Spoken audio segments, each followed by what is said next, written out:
2019 నుండి 2024 వరకు టీటీడీలో చేయని తప్పులు లేవని టీటీడీ బోర్డు సభ్యులు భానుప్రకాష్ రెడ్డి అన్నారు. వైసీపీ పాలనపై ఆయన విమర్శలు చేశారు.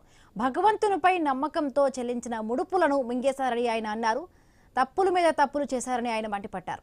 తిరుపతి కొందరు స్వామీజీలు కరుణాకర్ రెడ్డి చేస్తున్న తప్పులను ప్రశ్నిస్తే వాళ్లపై ఎదురుదాడులు చేస్తారు. కరుణాకర్ రెడ్డి మీకు ఇది కరెక్ట్ కాదని భానుప్రకాష్ రెడ్డి అన్నారు. దేవస్థానాల ధర్మకర్తల మండలి అధ్యక్షులుగా పనిచేసినటువంటి భూమన కరుణాకర్ రెడ్డి గారు నిన్న మఠాధిపతుల పట్ల స్వామీజీల పట్ల మాట తీరు చాలా బాధాకరం.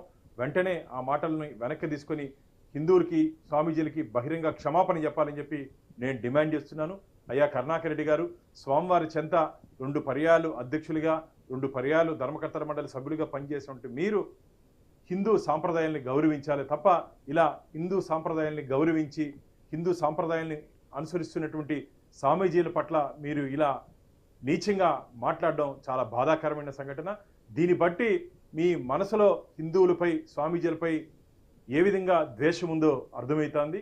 కాబట్టి గతంలో గోశాల నుంచి గోవిందుడి వరకు నిత్యం అసత్య అబద్ధపు ప్రచారాలు చేస్తున్నారని చెప్పి స్వామీజీలు అలా మాట్లాడొద్దండి అని చెప్పి మీ దగ్గరికి వచ్చే ప్రయత్నం చేస్తే మీరు ఇలా వారి మీద దాడి చేసే విధంగా వారిని భయభ్రాంతులకు గురి చేసే విధంగా మీరు మాట్లాడడం ఇది మంచిది కాదు.